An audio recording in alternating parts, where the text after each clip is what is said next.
wọ́n lóhun tó ń pè ní fújì Yésù ni pé ká mú mọ́ra àwọn ló tó do ní fújì àwọn kan wẹ̀ nìkan náà gbọ́ tó kọrin. báwo wá ní táwa Yésù tá ò ní wẹ̀ nìkan Yésù fò ká tó kọrin. ohun tí mo sọ Yésù tó ń bínú sí ni pé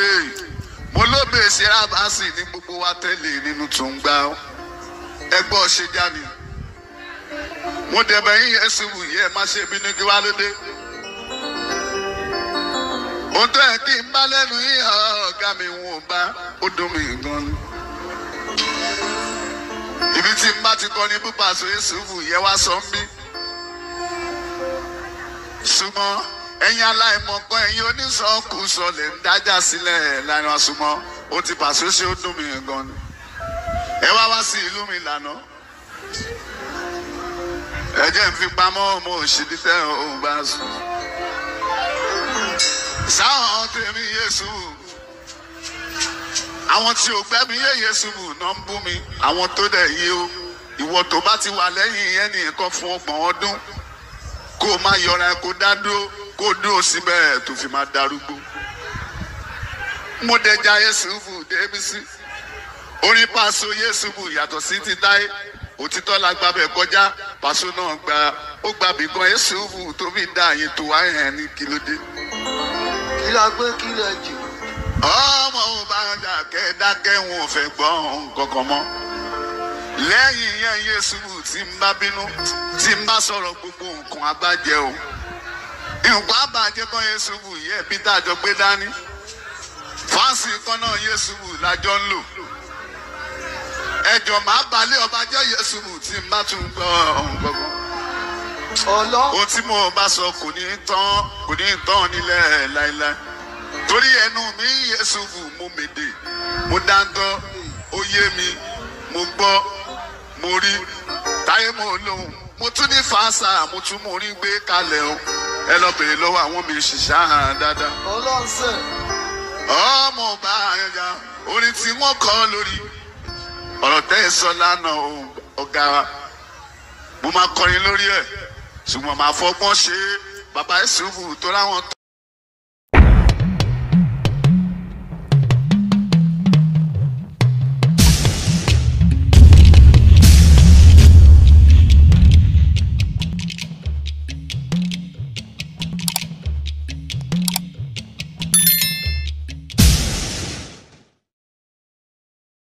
tó ẹ̀yin tí bámbàm káàkiri àgbáńlá yìí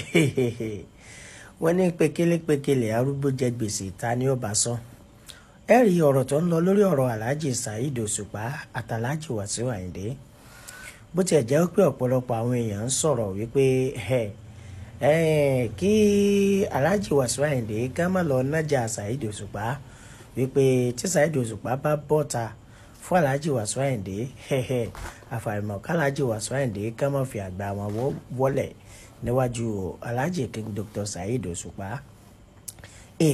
àwa ń béèrè pé kí ló dájà lè gan kí ló fa wàhálà láàrin àwọn méjèèjì. mo kí gbogbo ẹ̀yin olólùfẹ́ Àtìbà YouTube channel ẹ kú ojúmọ́ ẹ kú ojúmọ́ ẹ kú ojúmọ́ mọ́ ẹ kú ọjọ́ méjì jọ́ mẹ́ta ọdẹ ọdún bí bọ́ọ̀dì ọba dùn kò sọmọ tálíkà tí ó rò dé ẹmu. apá kejì rèé nípa ọ̀rọ̀ àwọn onífújì ẹ̀yin tí King Saheed Òṣùpá ẹ̀yin ni mo fẹ́ kẹ́ súnmọ́ bí mo fẹ́ bá yín sòdodo ọ̀rọ̀ mo fẹ́ kẹ́ kìlọ̀ fún ẹni tẹ́ ń tẹ̀lé Alhaji King Saheed Òṣùpá bákan náà ẹ̀yin tí Alhaji Táyé Àkàndé Adébísí Currency mo fẹ́ kẹ́yin ní súnmọ́ mi mo fẹ́ sọ fáàtì kan fún yín ṣé rí ẹni tó bá máa dá sí ọ̀rọ̀ fújì lásìkò yìí ó gbọ́dọ̀ ní nǹkan mẹ́ta àkọ́kọ́ ó gbọ́dọ̀ ní kinní kan tó ń pè ní àkélù làákàyè ẹlẹ́lẹ́kejì ó gbọ́dọ̀ ti lé ní 40 ọdún sẹ́yìn dáadáa ẹ jẹ́ ká sọ pé bóyá 50 ọdún ó gbọ́dọ̀ ti jẹ́ ẹni 50 ọdún tó wá jẹ́ pé ń bẹ̀rẹ̀ pẹ̀pẹ̀ ayé rẹ̀ ó use mọ́ entertainment tó o bá use mọ́ entertainer tó o bá lọ fẹ́ dá sí tàbí tó o follow fújì tó lọ fẹ́ dá sí wàá kàn máa dá wà lálẹ́ ni ó ní nǹkan tó ń ṣẹlẹ̀ léni yìí sẹ́rí Yorùbá máa sọ pé ọ̀rọ̀ ò nílé wàláhì ọ̀rọ̀ nílé torí pé bí tó o bá ti sọ̀rọ̀ tó o bá kàbùkù ń bẹ̀ ilé ọ̀rọ̀ kan ló ti sọ nìyẹn o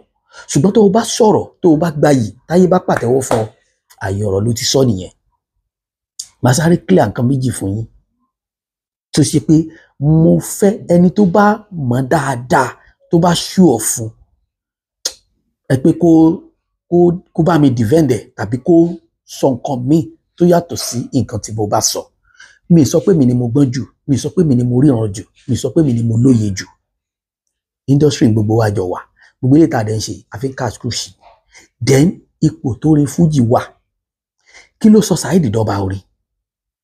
In tó ṣẹlẹ̀ yìí ṣẹ́rí tẹ́lẹ̀tẹ́lẹ̀ èmi ò gbà pé ọba orin ni Saheed Òṣùpá, mo mọ̀ pé olórin ni, mo mọ̀ pé ó kọrin, mo mọ̀ pé ọ̀jọ̀gbọ́n ni. Ṣùgbọ́n nínú tó ṣẹlẹ̀ yìí ni mo ṣẹ̀ wá gbà pé ọba orin ni Saheed Òṣùpá. Ṣùgbọ́n níjọ́ tí mo ti máa ń gbọ́ orin yẹn mi kì í sábà rí àṣìṣe níbẹ̀.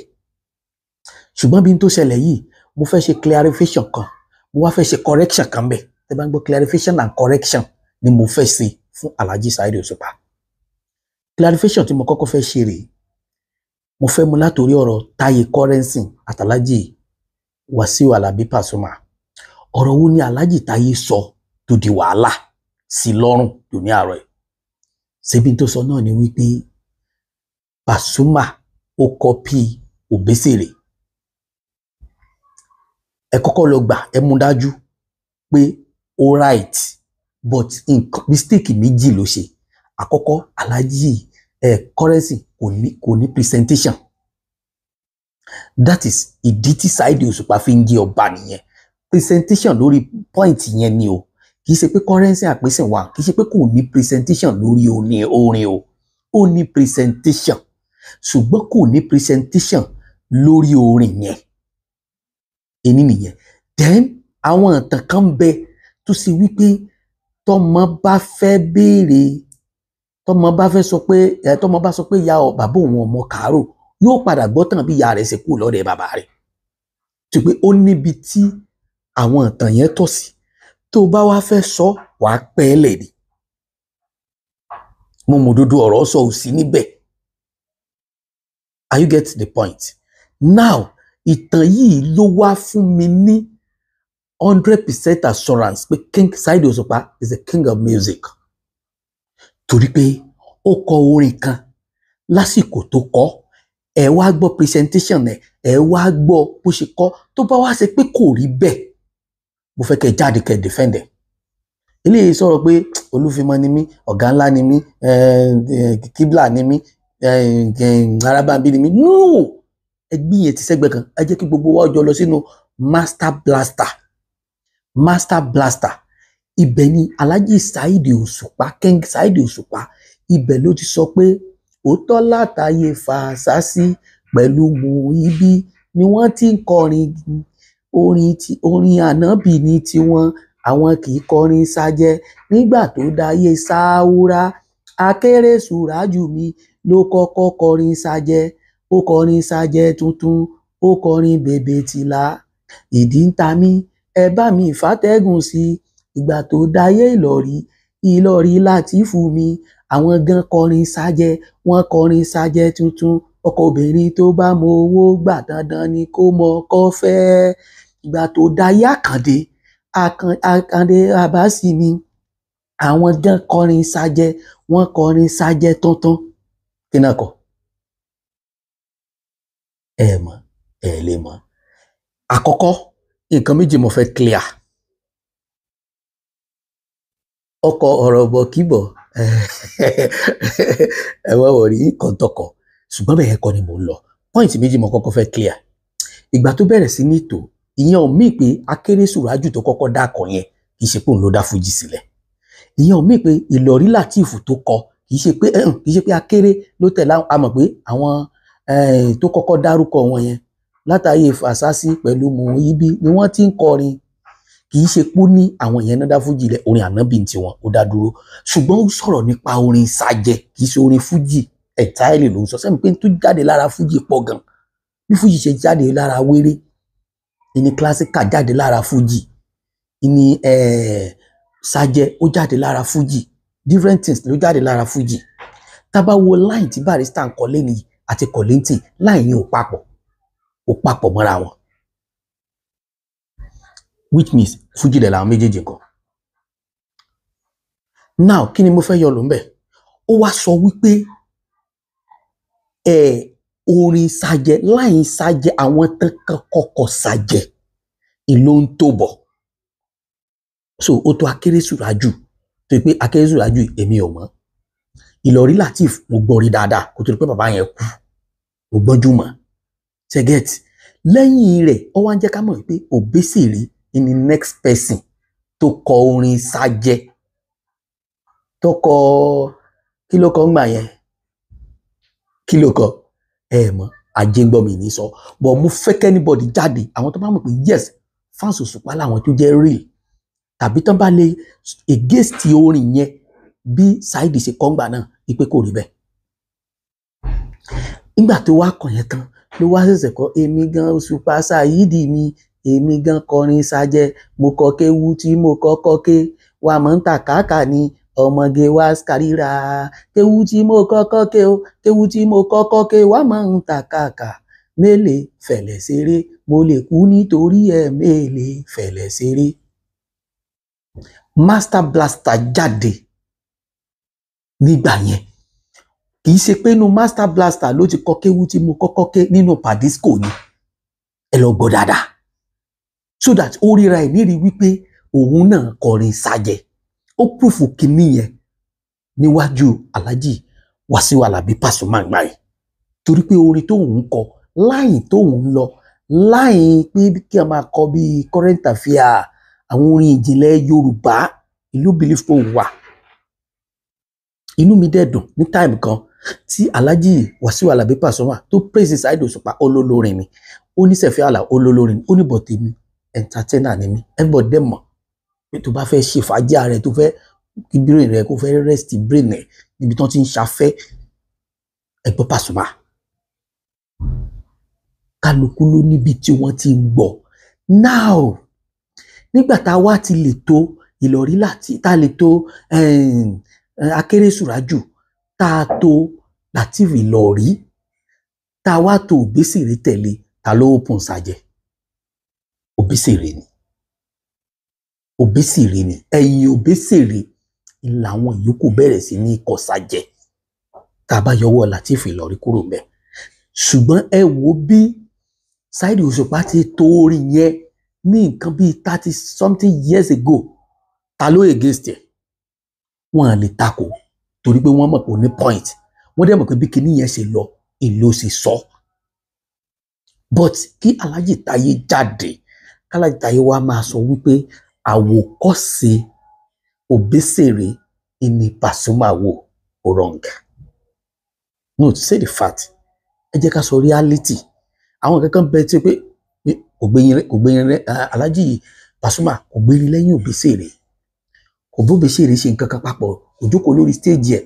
ó dẹ̀ declare tó báyìí pé ti seniority ni ó gbà pò ga wọn ni àìmọye ibi tàbí kan wà tí Pasuma ti sọ pé first album òun Obesere ló jókòó as a guest artist níjọ́ náà lílé tó súnmọ́ pé déédéé pé Alhaji Pasuma yóò mọ̀ fi ọlá Obesere tọrọ ńjọ́ náà lọ so kíní yẹn ò jọ papọ̀ mọ́ra wọn orin Obesere ò papọ̀ mọ́ ti Pasuma báwo lẹ ṣe máa wá rò pé Pasuma ń wá àwòkọ́ṣe Obesere nínú orin so tẹ́ ẹ bá tiẹ̀ máa wá sọ ẹ yàyà sọ wípé lẹ́yìn Obesere ìlọ̀pọ̀lọpọ̀ olórin tó ń kọ Sajẹ ni wọ́n ń kọ tó máa jẹ́ nìyẹn kí sẹ́fẹ́ máa clarify ẹ̀ wípé Pasuma ń copy Obesere underline rẹ̀ ó ní red card nù ó ní red card nù but afẹ́ ní òní fáwọn kan láti gbàbẹ̀ enter currency torí pé Ọlọ́run lọ́mọ bíi kálukú àti dìde tó ní mọ̀nà fìkì bá dẹ̀ ṣáájú ọmọ kókó dọ́dọ̀ ìyá ẹ̀ wàhálà ìyá yẹn lè má fọmọ yẹn lọ́mú bó ṣe wulẹ̀ kó sunkún tó bọ́tọ̀ yẹyẹ yẹra rẹ wò mo fẹ́ kí Alhaji Adébísí Àkàndé kí wọ́n yẹra wọn wò irú àníyàn wo ni wọ́n ní sí Alhaji Pasuma Alhaji Pasuma irú àníyàn wo lẹ́yìn náà ní sáwọn tó ń tẹ̀lé yín irú àníyàn wo lẹ ní sáwọn tó wà níwájú yín. mo ti rí bàbá kan tán sọ̀rọ̀ nípa Saheed Òṣùpá ìgbé tó bá ń rúdù sí Alhaji Wasiu Ayinde pé ẹ̀san ní ń ké no àgbà ká ní máa rókù kánlẹ̀ tí máa tàn pa that is first correction tí mo fẹ́ ṣe gangan òun nìyẹn látòrí mo fẹ́ torí Alhaji Adébísí Àkàndé ìgbà tẹ́pọ̀lọpọ̀ dá gbogbo kinní yẹn pọ̀ wọn mọ ibi tí mistake àwọn wà wọn mọ bẹ̀ because everybody wá mọ̀ wípé àti jósàjẹ Òbésèré ká tó wá jósàjẹ àwọn Saidi ká tó jósàjẹ Alhaji Pasuma. Yes 90 náà lájó gbogbo ẹ̀ wá 90 lájó gbogbo ẹ̀ wá but àjósàjẹ kan ṣáájú torí pé láì tó Òbésèré bá wá Òbésèré ṣe jẹ́rìí ó máa ń wọṣọ obìnrin nígbà yẹn àwa náà kéré jù ṣùgbọ́n tá a bá lọ kó lọ sọdún ìtúnu àwẹ̀ Òbésèré la máa ń fẹ́ jó torí beat ni from starting to end even though nígbà yẹn èmi máa ń gbé Òbésèré Sunday Akọ̀lẹ́ntì torí pé Alhaji tó máa jó lórin under àbí tí máa gbé Òbésèré sí nìyẹn torí pé starting from tí Kọ̀lẹ́ntì bá ti bẹ̀rẹ̀ beat wọn báyìí wọ́n á lu beat throughout record wọn ni so tí wọ́n bá lẹ́yìn wọ́n bá sọ pé máa jó bẹ́ẹ̀rì ìbèlò máa yọ tí wọ́n bá ti lè sọ pé ìjóyóyó wọ́n ti kogi bòlù lọ gbangbangbangba tẹ́ ti jó lọ bí wèrè tẹ́ ti làágùn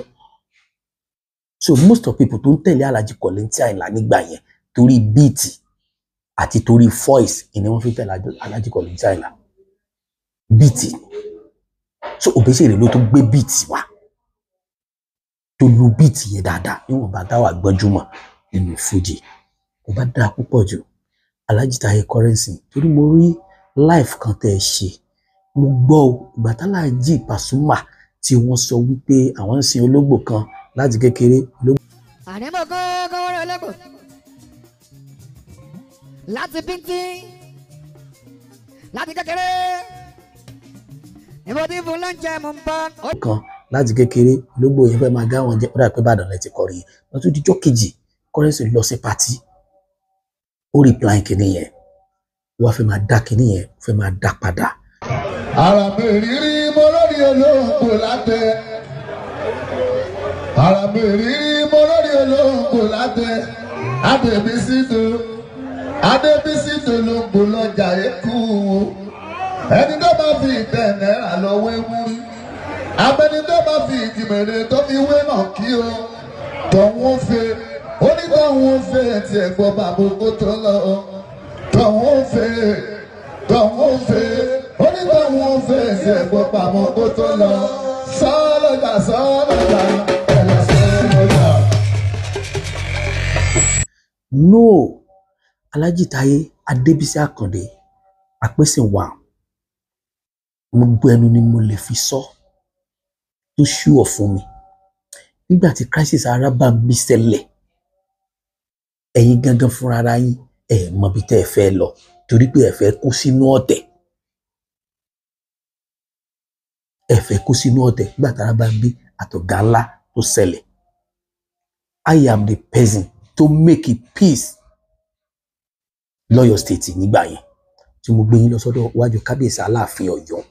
tí bàbá fi fún yín ní àpèsìn èmi ni mo ní táìtù yẹn Aláàfin ló fún yín bọ̀tọ̀ ọwọ́ mi ní iṣẹ́ yẹn ti wá òkè èyí tẹ́ fi máa doubt pé ṣé kí n lọ sọ́gà ńlá ṣé kí n lọ sí Arabambi òkè Alhaji Taye ó yá máa bọ̀ wá sáfin Ọ̀yọ́ àdé organize èmi ni mo ná gbogbo owó bẹ̀ tẹ́ fi gbadé tẹ́ fi gbalẹ̀kẹ̀ I'm so happy Ìyálájé wà láyé lónìí wọn tí kù Ìyálájé Amdala àti Ìyálájé lọ́yọ̀ Aláàfin àwọn ni wọ́n sponsor program yẹn Ìyálájé ẹni bá mọ Ìyálájé lọ́yọ̀ Aláàfin àwọn náà sponsor program yẹn lẹ́yìn ìgbà tẹ́ gba prayer tán ní palace Aláàfin wọ́n ní kí ayaba Fọláṣadé àwọn náà ní ká wá kàn yín ká wá dé yín ládé láti lè fi make peace ẹ fi àpèsè yẹn ẹ fi gba àárín kéèsì yẹn lọ torí bí kìíní yẹn ṣe ń ṣẹlẹ̀ ní mò ń tẹ̀lé January 6 2013 January 6 2013 100% ọ̀rọ̀ ló kàn ọ̀rọ̀ mo fẹ́ fi clear rẹ̀ fún yín ni so Ọlọ́run wá crown never tí so that tẹ́yìn gangan dẹ̀ máa ń proof pé tó mo gba line Pàṣọgòkè Dọ̀là ọ̀sẹ̀ ni máa ń sọ bí mo ṣe jẹ́ òṣèré orí ìtàgé yìí nínú ayé lẹ́ni Ọlọ́run gbà fún Sanyẹ̀rì ṣáájú mi ẹni tó bá sọ pé tọ́lọ́run ṣe fún òun kò sẹ́ni tọ́lọ́run ò ṣe fún àfẹni tí ó bá sọ pé tòun mi ò lọ sọ pé ọlọ́run gbà fún Sanyẹ̀rì jù mí lọ bó ṣe ló kọ jù mí lọ torí pé ẹni tí ò jalè ó ní tí ń gbé dìmú dáadáa má ṣe mistake gbọ́ lágbọ̀ọ́yé má gbọ́ lágbọ̀ọ́dànù. So èmi mọ̀ lọ́kàn tèmi pé mi nífẹ̀ẹ́ Sanyẹ̀rì 100% bọ̀ ṣé bí mi ṣe nífẹ̀ẹ́ Sanyẹ̀rì ṣé mo mọ̀ bóyá Sanyẹ̀rì nífẹ̀ẹ́ mi bẹ́ẹ̀ Sanyẹ̀rì lè máa mọ̀ lọ́kàn tiẹ̀ pé òun nífẹ̀ẹ́ Àjàǹbàdàn but Sanyẹ̀rì máa wò pé s'Àjàǹbàdàn nífẹ̀ẹ́ òun bó ṣe nífẹ̀ẹ́ rẹ̀ but èmi lè fi gbogbo ẹnu sọ pé èmi jẹ́ olólùfẹ́ Sanyẹ̀rì but Sanyẹ̀rì ò kì í ṣe olólùfẹ́ mi 100% torí pé iṣẹ́ kan náà lájọ ń ṣe ṣùgbọ́n nǹkan kan bẹ tí mi ò fi lè robí sí láyé mi torí pé ó wà nínú ẹni tó help career mi ìṣepò ló sọ mí dìràwọ̀ mi ò gbá láì rẹ̀ kọjá mi ò kọ́ṣẹ́ lọ́dọ̀ ẹ̀ mi ò kọ́pì ẹ̀ mi ò ṣe nǹkan kan tó papọ̀ mọ́ gbèsè ayé ẹ̀ ṣùgbọ́n torí pé gbà tí tèmi náà ń bọ̀ gọ́sọ̀gò níbi kan náà láti kọ́ṣẹ́ kò ń sọ̀gá mi kò ń ṣe senior mi èmi náà dẹ̀ kì í ṣe senior rẹ̀ ọ̀rọ̀ ọjọ́ mi ni. Now most of people tètè recognize me torí pé wọ́n ń fojú mi wojú Sanyẹ̀rì bàbá tó jọ Sanyẹ̀rì bàbá tó jọ Sanyẹ̀rì bàbá tó jọ Sanyẹ̀rì ó jẹ́ kán tètè accept mi ó dẹ̀ jẹ́ kán tètè recognize mi so tí mo bá fi léyìí pamọ́ mo borí Ọlọ́run pamọ́ tí mo rí látara rẹ̀ that's the only opportunity tí mo rí lára Sanyẹ̀rì there's no any contribution in my progress kò ní. So ibi tẹ́mi ti mọ̀ pé mo nífẹ̀ẹ́ ni pé ó lójú fíìmù tí màá ṣe tí mi ní fowó pè ó lójú fíìmù tí wọ́n fẹ́ máa ṣe lẹ́gbẹ̀ẹ́ mi tí mi ní fi owó pè nílé tó yẹ pé 100 naira tiẹ̀ kò bọ́ sọ́wọ́ mi rí Ọlọ́run ọ̀ràn sí mi ni but I thank God tá a bá gbádìí ẹ̀gùn wàláì tí ó yẹ ni ó yẹ nígbà tí mo ṣ'Àjàǹbàdàn tí mo fi lórúkọ tí mo fi ń jẹ gbogbo tí mo ń jẹ́ lẹ́ni kò sí Sanyẹ̀rì inú fíìmù yẹn alhamdulilayi orí Ọlọ́run ni so dọ́là ọ̀sẹ̀ mi wá gbọ́dọ̀ torí pé múrí márùn tiẹ̀ ò dàpọ̀ mọ́ tèmi kí n wá robiro tí n bá robiro ó ṣeé ṣe kó padà sórí mi torí pé mo jẹ́nu àǹfààní ẹ̀. so tó bá níyàn fọdún kan jù ẹ lọ má drag ẹ o tó bá dẹ̀ fẹ́ drag ẹ bí a kò lọ ọlọ́dún kan yẹn prison kò lè bá a mọ̀ pọ́dún kan ò kéré inú ayé ẹni ó bá jù ọ lọ ti jù ọ lọ nìyẹn ìlàjìnà sí fẹ́ so irú history yẹn tẹ́ ẹ bá máa sọ ẹ máa kó gbogbo olórin tó bá ń kọ sájẹ ẹ yàyà máa kó wọn sábẹ́ Òbésèré ni Òbésèré ló kọ́kọ́ kọ ní tẹ̀nọ́ọ̀tì yín ní tẹ̀nọ́ọ̀tì yín ni o ní tẹ̀nọ́ọ̀tì yín so èmi kàn fẹ́ rọ̀ yìí gbogbo àwọn reply tẹ́ fẹ́ máa fún Pasuma yẹn ẹ má jẹ́ káwọn fans máa tì yín tìkùtì ẹ̀yin olórin olùtùnú ayé lẹ́jọ́ olùmáyédùn níyìn orin tó lọ́gbọ́n tó lọ́pọlọ ó pọ̀ nú ayé tẹ́ fẹ́ kọ táyé fẹ́ gbọ́ torí pé tẹ́ bá ṣe láyé ń kọ́pì so ibi tẹ́ ẹ ti sọ̀rọ̀ àti presentation yín ìlú affect kò sí kankan tẹ́ ẹ sọ ẹ right 100% mo lè defend ẹ àdìtì Saheed Òṣùpá náà màá sì mọ fi defend ẹ dọ́là ọ̀sẹ̀ àyà tó fi pé àdìtì pé mo ti mọ̀ pé mo ti ń gbọ́ Òbésèré tipẹ́ mo mọ̀ ìgbà tí mo ti ń gbọ́ Òbésèré tàdé mọ̀ pé Sàjẹ́ ló fi wá ọwọ́ Sàjẹ́ rẹ̀ dàrẹ́tì ni àti ìrìn rẹ̀ àti wá rẹ̀ láwọn gbogbo tí wọ́n ṣàṣùṣẹ́sẹ̀ ń bẹ́wò tí ń sọnù ọwọ́ Òbésèré ló ti bá Òbésèré kò sí dìsáínà tó lè wọ̀ ó máa bọ̀ ní tí ó jù sáàrin crowd so gbogbo nǹkan yẹn lifestyle ni ẹni tabari nǹkan tó ń ṣe kò pé ẹni yẹn kọ́ṣẹ́ lọ́dọ̀ ẹ̀ kò pé òun ọ̀gá ẹni yẹn but a máa mọ̀ pé kò sí ní ẹni yẹn pé òun ló kọ́kọ́ ṣe pátá right kò sí tuntun lábẹ́ ọ̀run kò sí tuntun kankan lábẹ́ ọ̀run so ìtàn yẹn ìlú affect I'm sorry to say that ìlú affect Alhaji King Wasiu Ayinde Massa nígbà tí wọ́n fẹ́ sọ̀tàn tó ní í ṣe pẹ̀lú Síkírù Àyìndé Barrister tí gbogbo tí wọ́n bá sọ tó bá ṣe pé àwọn kan wà tí wọ́n lè coach nǹkan tí Alhaji Wasiu Ayinde sọ yẹn tí wọ́n lè coach ẹ̀ right wọ́n ní point ṣùgbọ́n mo sọ fún yín pé tí bàbá ò bá ruka tí bàbá bá ruka tó ní kókó kò tó sẹ́nu ọmọ àyàfi kọ́mọ òun gbọ́tàn bí ìyá rẹ̀ ṣe lọ that is ilẹ̀ Yorùbá nìyẹn tó bá fẹ́ sọ̀rọ̀ ronú jẹ́ kí nǹkan tó fẹ́ sọ bó bá ṣe wulẹ̀ kó yí ẹ tó má lo confidence máa ń affect èèyàn. Inú mi á dùn fídíò yìí tẹ́ bá wò tó bá lè dọ́dọ̀ Alhaji Wasiu Ayinde tó bá lè dọ́dọ̀ Pasuma tó bá lè dọ́dọ̀ Tai Currency tó bá lè dọ́dọ̀ Saheed Òṣùpá even including Alhaji Obesere. Orí tọ́lọ́run wá ṣe f'Alhaji Obesere nínú Fuji ó ti kọjá kí irú nǹkan báyìí ó ṣẹlẹ̀ kí wọ́n contribute sí lẹ́yìn kí wọ́n make it peace. That is àwọn correction tí mo fẹ́ ṣe ni mo bá lọ mi ti bọ́ síbi clarification no. Then second correction ẹ̀yin tẹ́ bá súnmọ́ Alhaji Saheed Òṣùpá ẹ lọ bá wọn sọ̀rọ̀. Ìgbà tọ́rọ̀ yìí kọ́kọ́ ṣẹlẹ̀ wọ́n prove position ọba ṣùgbọ́n gbà tó yá wọ́n ti fẹ́ máa kúrò lórí line ọba ẹ lọ bá wọn sọ. Wọ́n nídẹ̀ wọ́n ti down stage kan tí wọ́n ti wà ọba bí wọ́n ṣe lọ visit àwọn kọ̀ọ̀kan. Mo ti rí live wọn kan tó jẹ́ pé yé tírí lẹ́dà ọmọ Currency ni ẹ Currency ọmọ Pasuma ni ẹ. Wọ́n wá list bí kálukú àwọn tó jẹ́ ẹ̀gbọ́n wọn àwọn tó jẹ́ bàbá wọn àwọn tó jẹ́ ọ̀gá wọn nídìí iṣẹ́. Wọ́n wá débi Sẹ̀fí Àlàó wọ́n wá ní wọ́n máa fẹ́ kí n pa àwọn bọ̀dà tẹ́ ẹ bá ti mọ̀ pọ́njú yẹn lẹ́ má wulẹ̀ sọ pé wọ́n máa fẹ́ kí n pè yín. So kò ní ìtumọ̀ ẹni tọ́lọ́run bá ti ga ẹni tọ́lọ́run bá ti gbé ga tó bá ń jà ó máa ń mọ́lọ́run ló mú gan ni o. Ẹranko kan wà ó sáré jẹkùn lọ mo ti sọ láìmọye ìgbà ṣùgbọ́n ẹkùn síbẹ̀síbẹ̀ ẹ máa ń pa ẹranko yẹn ni torí pé ẹranko yẹn tí bá ń lọ níwájú tẹkùn bá le ẹkùn kì í wẹ̀yìn ẹkùn máa ń target but ẹranko yẹn máa ń wẹ̀yìn wíwẹ̀yìn tí máa ń wẹ̀yìn lẹkùn fi máa ń pa ẹ má wẹ̀yìn mọ́ ẹni iwájú ni tí gbogbo kí ẹsẹ̀ máa so ẹ má jẹ́ kó orin máa gùn yín ní level yẹn mọ́ ẹ prove level ọba yẹn ẹ prove ẹ̀ délẹ̀. Then èyí tí mo tún wá fẹ́ ṣe correction lé lórí ní K3 ẹ má jẹ́ K3 o ẹ má jẹ́ K3 o K3 yẹn lẹ ti sá fún jù ní ẹ wá má padà bí K3 ní ìsìn o K3 yín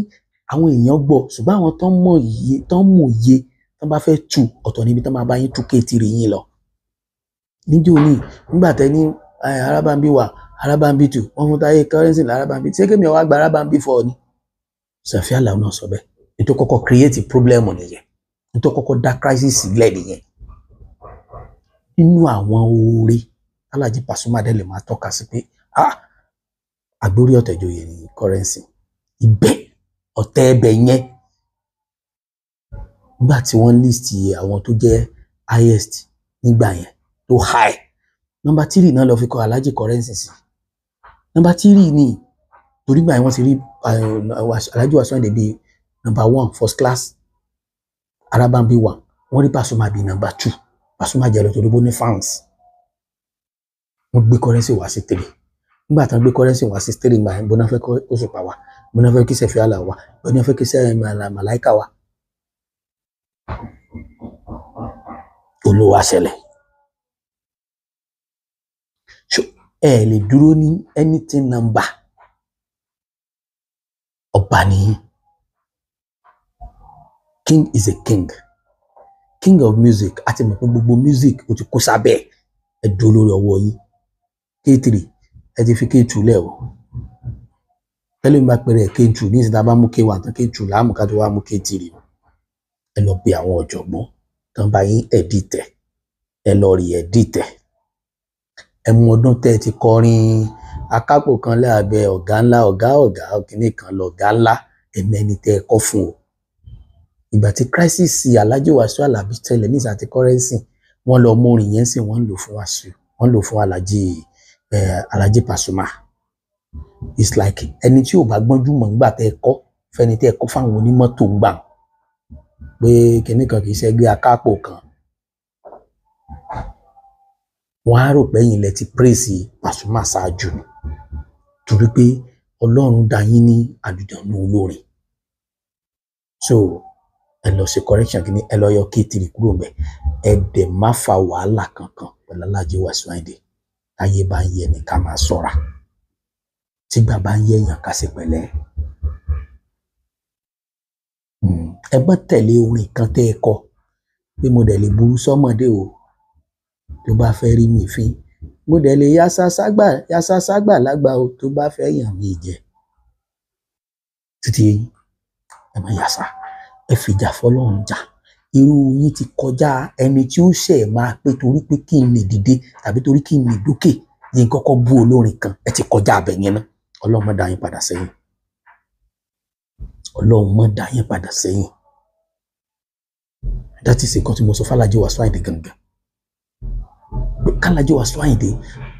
normal correction tó bá lè ṣe pẹ̀lú Alhaji Kollington dẹ̀ ká máa yà kọ̀sẹ̀ láàrin olórin ká máa yà ayò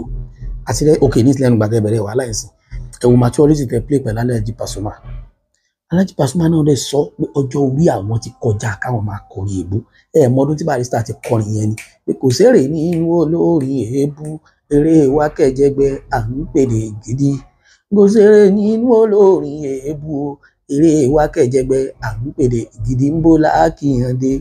Àyìndé Ògún ń bó láàkìyànde ó ta ó fi máa bá ara wájà ẹ jẹ́ ká ṣeré tó lọ́gbọ́n orin tó mọ́gbọ́n dání o àwa la ní. Ẹwà àti gbàdúrà kọ is it not Batola system nínú Batola kan bóyá kó jẹ́ bí follow 7 àbí follow 6 kí wọ́n lè fẹ́ fi ṣe nídẹ̀